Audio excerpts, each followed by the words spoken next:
Galactic Council Chambers, 2387 CE. The story opens with humanity's final council meeting. Ambassador Jake Miller sits at the human delegation table, watching as alien representatives dismiss yet another human proposal. The council consists of 5 major species: the tall, blue-skinned Altans who control trade routes, the insect-like Vex who dominate technology, the crystalline Keth who manage communications, the gas-dwelling Nox who control energy resources, and the reptilian Drex who handle military affairs. For 50 years, humans have been treated as the younger species, their ideas ignored, their contributions minimized, and their requests for equal representation denied. The breaking point comes when the humans propose a solution to the growing pirate attacks in the outer systems. The aliens laugh, with Altan Council leader Viren stating that humans are too emotional and unpredictable to handle Sirius Galactic. Security. Jake stands up, his patience finally exhausted. He announces that humanity is withdrawing from the Galactic Council, effective immediately. The aliens are shocked, but quickly dismiss it as a tantrum. "You'll be back," Viren says coldly. "You need us more than we need you." The human delegation packs their belongings and leaves the massive station. As their ships depart, the aliens celebrate, believing they're finally rid of the troublesome humans. They don't realize what they've just lost. The part ends with Jake's final transmission to Earth. Operation Independence is a go. It's time to show them what humanity really brings to the galaxy. 3 months after humanity's departure, cracks begin to show in the galactic community. The first sign comes when a major trade dispute erupts between the Altans and the Vex. Previously, human diplomats had served as neutral mediators in such conflicts, finding creative compromises that satisfied both parties. Without human mediation, the dispute escalates. The Altans cut off trade routes to Vex colonies, while the Vex refuse to provide essential technology upgrades to Altan ships. Other species are forced to choose sides, fracturing long-standing alliances. Meanwhile, the pirate attacks that humans had warned about intensify. The alien military, led by the Drex, follows traditional tactics, overwhelming force, and predictable patrol patterns. The pirates, many of whom are outcasts from various species, easily avoid these patrols and strike at vulnerable cargo ships. Council leader Viren calls an emergency session, expecting the other species to rally together. Instead, accusations fly. The Keth blame the Nox for not providing enough energy for their communication networks to coordinate defenses. The Nox claim the Drex military is incompetent. The Drex insist they need better intelligence, which the Vex refuse to provide due to their ongoing trade war with the Altans. The most telling moment comes when young Altan diplomat Maya suggests they try the human approach to the pirate problem, using unpredictable tactics and negotiating with some pirate groups to turn them against others. The older council members shoot down the idea immediately. "We don't need human tricks," Viren declares, but privately, some begin to wonder. The Keth researcher Chris starts reviewing old human proposals, finding solutions they had dismissed as too unconventional. The Nox engineer Tony notices that human-designed hybrid systems had been running many of their energy grids systems and are now starting to fail without human maintenance. The part ends with news that the largest pirate fleet in decades is assembling in the Outer Rim, while the galactic species remain divided and unable to coordinate an effective response. 6 months post-departure, the galactic situation deteriorates rapidly. The massive pirate fleet launches coordinated strikes across 3 sectors simultaneously. The alien response is chaotic and ineffective. Each species follows their own protocols, resulting in friendly fire incidents and missed opportunities. The pirates, led by a clever outcast named Rex, exploit every weakness. They use Altan trade route knowledge against Altan colonies, hijacked Vex technology against Vex installations, and corrupted Keth communication networks to spread false information. The traditional alien military strategies prove useless against this adaptive enemy.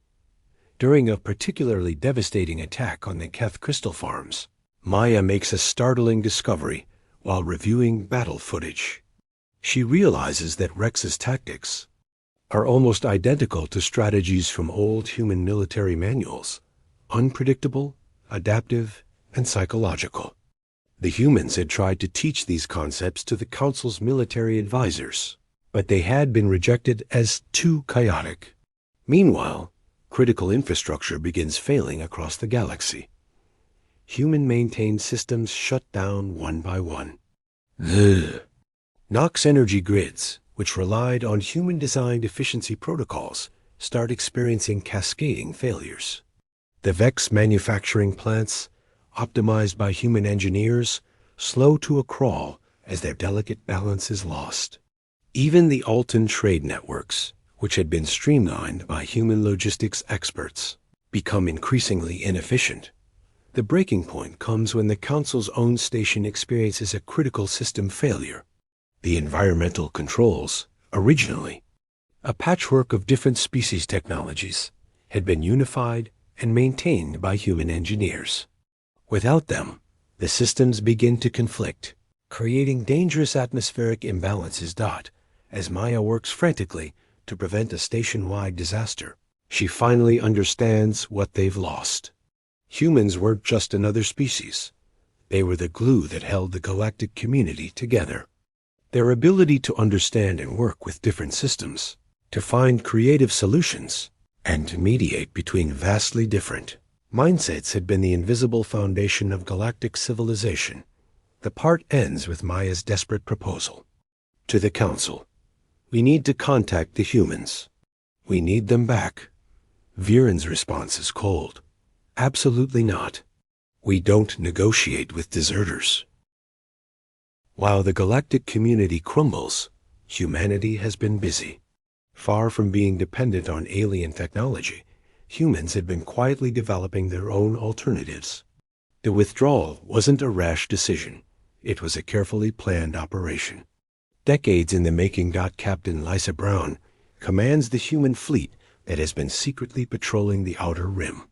When the pirate attacks began, human ships were ready, using unconventional tactics, the same ones the aliens had dismissed.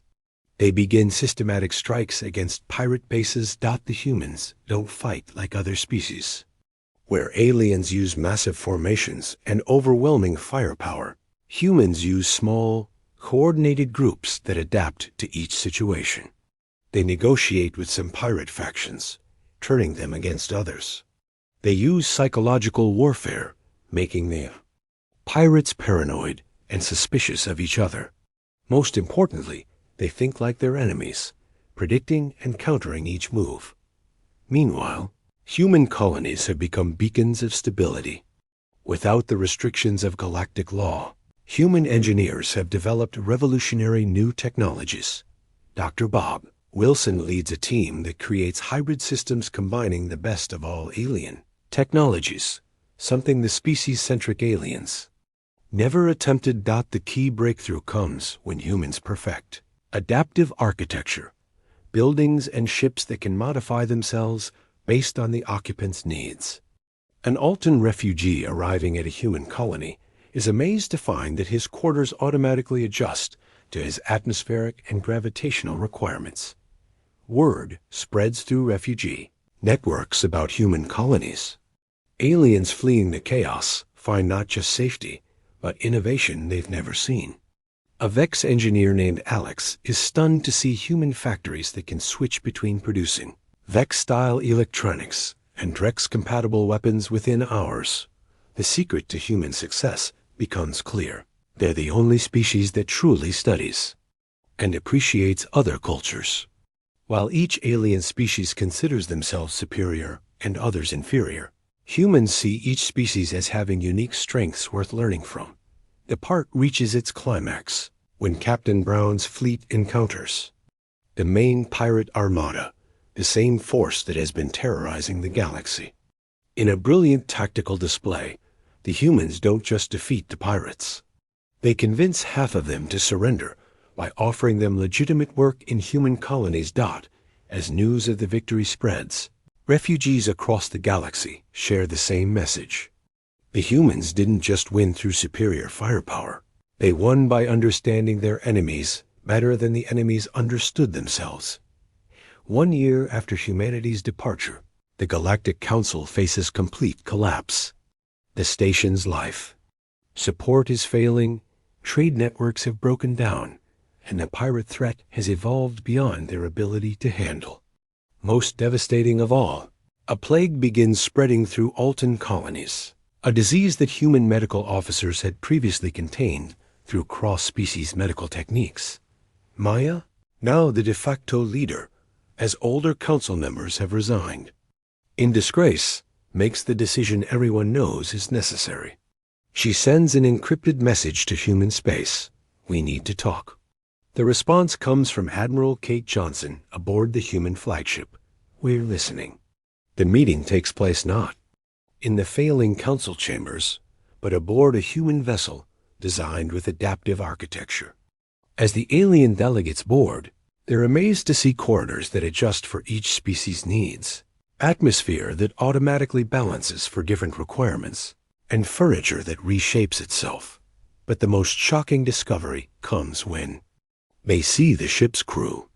Working alongside humans are members of every galactic species, not as subordinates, but as equals. Altan navigators, Vex engineers, Keth communications officers, Nox energy specialists, and Drex security personnel all work together seamlessly. This is what you never understood, Admiral Johnson explains. We don't see other species as competitors or inferiors. We see them as partners with unique gifts. That's why they choose to work with us. The negotiations are unlike anything the galaxy has seen. Instead of demands and ultimatums, humans present collaborative solutions. They offer to restore the failing infrastructure, not as rulers, but as partners. They propose new council structures where decisions are made by consensus, not dominance. The key moment comes when Varen, humbled by the year's disasters, asks the question everyone is thinking: what do you want in return? Admiral Johnson's response defines the new era. We want what we always wanted: to be treated as equals, to have our ideas heard, to work together building something better than any of us could create alone. The story concludes with the signing of the new Galactic Compact. Humanity doesn't return to the old council. Instead, they create something entirely new. A true confederation where each species contributes their strengths, where humans serve as bridges between different ways of thinking, and where diversity is seen as the galaxy's greatest asset. The final scene shows the rebuilt council chambers, designed with human adaptive architecture. As representatives from all species work together on their first joint project, a massive space station that will serve as a symbol of unity. Maya reflects on the lesson they've all learned. Humanity's greatest strength was never their technology or their military might. It was their ability to see the value in others and bring out the best in everyone around them. They were the glue that held the galaxy together, and without them, everything fell apart. But now, with mutual respect and understanding, they can build something even stronger together.